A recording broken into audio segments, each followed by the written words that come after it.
Over the last few weeks, we have seen so much Black grief, Black death, just nightmares for so many Black people. Whether that's through the court system, whether that's through literal violence against Black people, whether that's just through police brutality, it's just overwhelming, honestly. And it's sad because there's so many cases of this every single day. Every single day, unfortunately, in this country, another Black person loses their life or ends up in jail over something that should never have happened.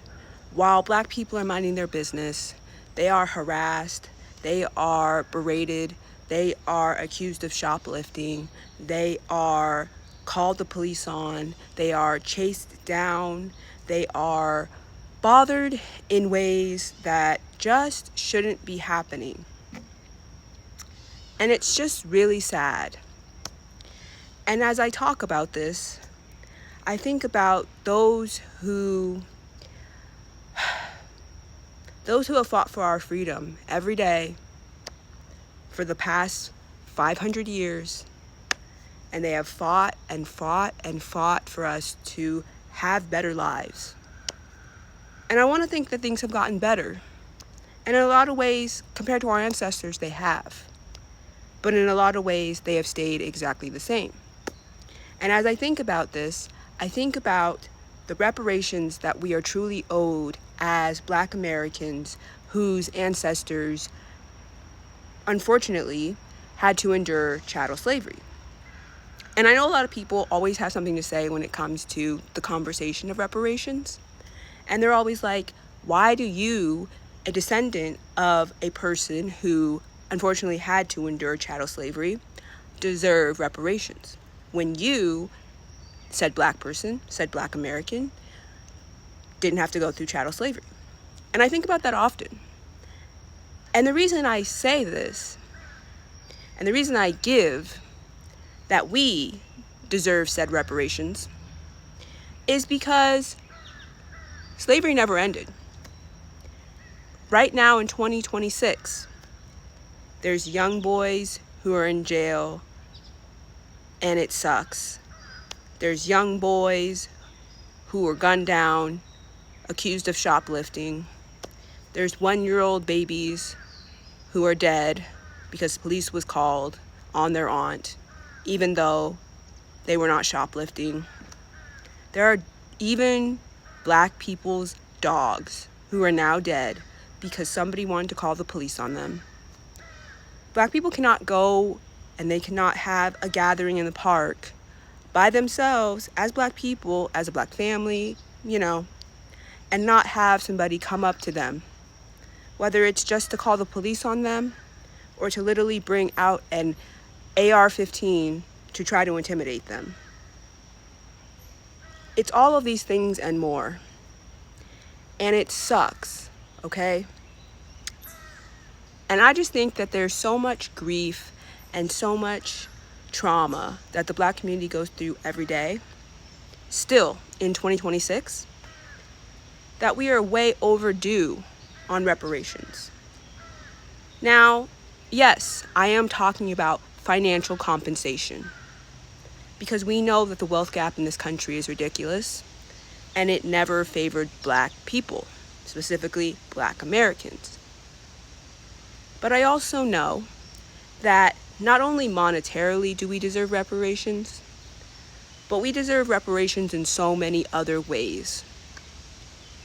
Now, I don't really think that 40 acres and a mule was ever going to really come true, but I do think land reparation is an important part of giving reparations to Black people, Black Americans specifically.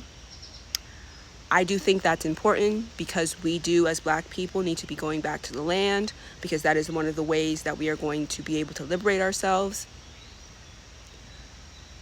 I also think, we need to spiritually be liberating ourselves as well, and that can happen in the form of reparations, spiritual reparations.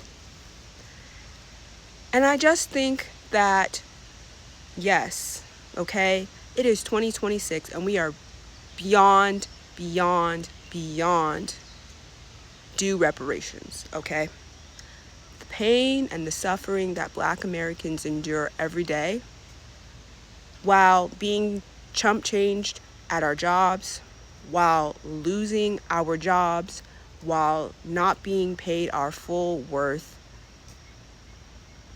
we are due for the emotional labor, the physical labor, the blood, sweat, and tears that are in this land, from our ancestors till now.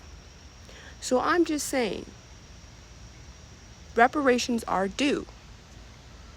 And I'm going to keep pushing every day for this country to give Black Americans our reparations, because we are overdue for reparations.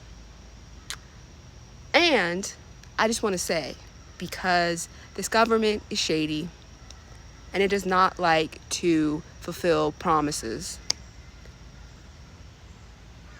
that just because the government will not give Black people, Black Americans specifically, reparations, doesn't mean that you all cannot give Black Americans their reparations. And how can you do that? One thing, you can 100% buy from a Black-owned business.